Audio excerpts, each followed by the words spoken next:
ایک آدمی تھا تو اس کی بیوی انتقال کر گئی اور اس نے طلاق دے دی. 10-11 سال کا اس کا بیٹا تھا, اسے دوسری شادی کر لی. ایک دن اپنے بیٹے سے کہنے لگا, بیٹے وہ سگی اماں ٹھیک تھی یا یہ والی ٹھیک ہے؟ تو بیٹا کہنے لگا, ابا جی یہ ٹھیک ہے, وہ سگی امی جھوٹ بڑے بولتی تھی, سگی امی جھوٹ بڑے بولتی تھی, جھوٹی تھی, یہ سچی ہے. اس نے کہا, بیوقوف تیری ماں جھوٹی تھی. اس نے کہا, ابا بڑی. کہا کس طرح؟ کہنے لگا, ابا جی میں نا کبھی, آپ کو پتا میں شرارتی ہوں, کبھی میں شرارت کرتا تھا نا, کوئی برتن توڑ دیتا تھا تو میری سگی اماں مجھے تھپڑ مار کے باہر نکالتی تھی. کہتی تھی میں تالا لگاؤں گی باورچی خانے کو, تجھے ساری رات روٹی نہیں دینی, تو آج بھوکا ہی رہے گا, بالکل نہیں دینا, ساری رات نہیں دینا. بڑے دعوے کرتی تھی, قسمیں اٹھاتی تھی, پر بڑی جھوٹی تھی. آدھا گھنٹہ بھی نہیں گزرتا تھا تو گلیوں میں مجھے ڈھونڈنے لگ جاتی تھی, ڈھونڈ کے لاتی تھی, ڈھونڈ کے, اور لا کے نا تو غلطی میری ہوتی تھی, رونا میری اماں شروع کر دیتی تھی. میں اوے مینوں نہ ستایا کر وے پترا. پھر میری مرضی کا کھانا مجھے پکا کے دیتی تھی, میری مرضی کا, اور پھر میری اماں مجھے تحفہ بھی دیتی تھی. ابا جی وہ جھوٹی تھی, پہلے کہہ رہی تھی ساری رات نہیں دینا, اب آدھا گھنٹہ. یہ بڑی سچی ہے جو آپ بھائی ہے. میں شرارت کرتا ہوں تو تھپڑ مار کے نکال دیتی ہے, کہتی ہے روٹی نہیں دینی. پھر میں ساری رات رو کے گزارتا ہوں پر نہیں دیتی. یہ سچی ہے, وہ جھوٹی تھی. تو ماں کے درد کو کیا سمجھے؟ بچے تو کہتے ہیں اماں نے ہمیں قید کر دیا, اماں کہتی ہے میری مرضی سے کھاؤ. اور تجھے نہیں پتا اس نے قید نہیں کیا, وہ تم سے پیار بڑا سچا کرتی, اور بڑا سچا پیار کرتی ہے تیرے ساتھ, بڑا سچا. بیٹا برگر کھا کے آ جاتا ہے, اماں کہتی ہے روٹی کھا لے, کہتا نہیں آپ نے بینگن پکائے ہوئے ہیں میں نے نہیں کھانے. تو اماں منتیں کرتی ہے, کہتی ہے چل تو دس کی کھانا ہے, تینوں سیویاں نہ بنا دیا, فٹافٹ دال پک جائے گی, کیا کھائے گا؟ ابا جی میری طرح قریب سے کہتے ہیں چھڈ پرا, بھوک لگے گی تو آپ ہی کھا لے گا. لیکن اماں کہتی ہے اسے روٹی نہ کھائی تو مجھے نیند نہیں آئے گی. تو اس درد کو سمجھنا. ماں کے سینے میں نا, دیکھیں نا, ایک بچی ہوتی ہے BA, وہ اس نے کر لیا, اس کی اماں روز کہتی ہے بیٹے سویرے اٹھا کر. ساس کے پاس جائے گی تو وہ کہے گی کہ اس کی اماں نے سویرے اٹھنا سکھایا ہی نہیں. اب بیٹی کہتی ہے اماں جدو جاواں گی ویکھی جائے گی. اچھا اس کی شادی ہو گئی, اس کی ساس نے آہستہ آہستہ شکوے شروع کر دیے, خامن سے کہنے لگی تو اس کو اٹھاتا ہی نہیں سویرے. وہ بھی کہتا ہے کمرے میں جا کے اماں شکوا کرتی ہے تو اٹھتی نہیں. اور بچی لاڈلی تھی, وہ نہیں تھی اٹھتی ٹائم پہ. زندگی کے 22 سال 23 سال وہ سویرے نہیں اٹھی, وقت پہ نہیں اٹھی, مثال دے رہا ہوں. پھر اسی بیٹی کو اللہ نے ایک بیٹا عطا کر دیا. صبح 100 آواز اس کی اماں دیتی تھی پر اس کی آنکھ نہیں کھلتی تھی. لیکن اسی بیٹی کا بیٹا سحری کے وقت ہلکا سا روتا ہے, ساری دنیا سوئی ہے پر اماں اس کی فٹافٹ جاگتی ہے, فٹافٹ جاگتی ہے. میں غلام ہوں ایک آستانے کا, اور میں سمجھتا ہوں جو کسی کا مرید ہی نہیں اس پر تو سایہ ہی نہیں, اسے چاہیے کسی بزرگ کا سایہ حاصل کرے. لیکن بھائی یہ بات بھی بڑی سچی ہے کہ میرے جیسے پیر کے ہاتھ میں 5000 روپیہ نذرانہ دو نا, پیر صاحب دعا کرنا, تو پیر صاحب نے دعا پکی یاد کی ہوئی ہے سب کے لیے, رٹی رٹائی, اللہ خیر کرے اللہ بھلا کرے, اور سب کے لیے رٹا لگایا ہوا ہے.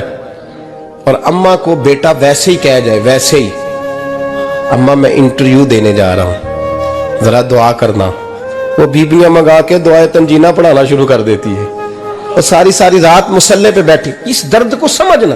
اور بھائی بڑا ویل ڈریس بیٹا ہوتا ہے, ویل ڈریس نوجوان, وہ 18,000 کا جوڑا پہنتا ہے, 7,000 کا جوتا خریدتا ہے, وہ قیمتی قسم کی گھڑی استعمال کرتا ہے. لیکن اسی بچے کے جب اپنے بچے ہوتے ہیں نا تو بیوی کو کہتا ہے یہ لے 10,000 روپیہ, بچوں کے کپڑے خرید لے, میرے صحیح ہیں ابھی کل ہی تو خریدے تھے. باپ, اور تو سمجھا ہی نہیں یار, 30 سال باپ نے جوانی ساری سعودی عرب کو دے دی, لیکن تیرا خیال رکھا. میں ایسے لوگوں کو جانتا ہوں جنہوں نے 30 سال پردیس میں کمبل نہیں بدلا, اور جہاں گئے تھے تو ایک کمبل خریدا تھا پھر بدلا نہیں. تو ماں باپ کے بارے میں, اور یہاں بچے حساب کرتے پھرتے ہیں, بھائی تو پچھلے مہینے بھی 5,000 دیتا سی, تسی پیسے ادا کر دے کی ہو, ماں باپ سے حساب کرتا ہے تو. ترمذی شریف کے لفظ ہے ایک صحابی نے آ کے عرض کی یا رسول اللہ پیسے وراثت کے نہیں میرے ابا جی نے نہیں دیے مجھے، میں نے خود محنت کر کے کمائے، اب میرا ابا مجھ سے پیسے مانگتا ہے تو کیا کروں، وہ میرے ہیں، میں نے کمائے ہیں، ابا جی نے نہیں دیے، وراثت نہیں، حصہ نہیں ملا۔ حضور میرا ابا مانگتا ہے تو میرے لیے حکم کیا ہے؟ تو نبی پاک نے فرمایا کیا کہا تم نے؟ پیسے تیرے ہیں؟ کہا حضور ہاں۔ تو فرمایا ابا کس کا ہے؟ کہا یا رسول اللہ میرا۔ تو فرمایا اگر تو اپنے والد کا ہے تو تیری ہر شے تیرے والد کی ہے، تو بھی تیرے والد کا ہے تو تیرا مال بھی تیرے۔ ماں اور باپ یہ تو حسن ہے زندگی کا، یہ تو وقار ہے انسان کا۔ جب تک ماں باپ کا ہاتھ پکڑ کے چلو گے نا رستے سیدھے رہیں گے، اور جس دن انگلی چھوڑ کے سڑک پہ نکلنا پڑا نا سر چکرانے لگے گا۔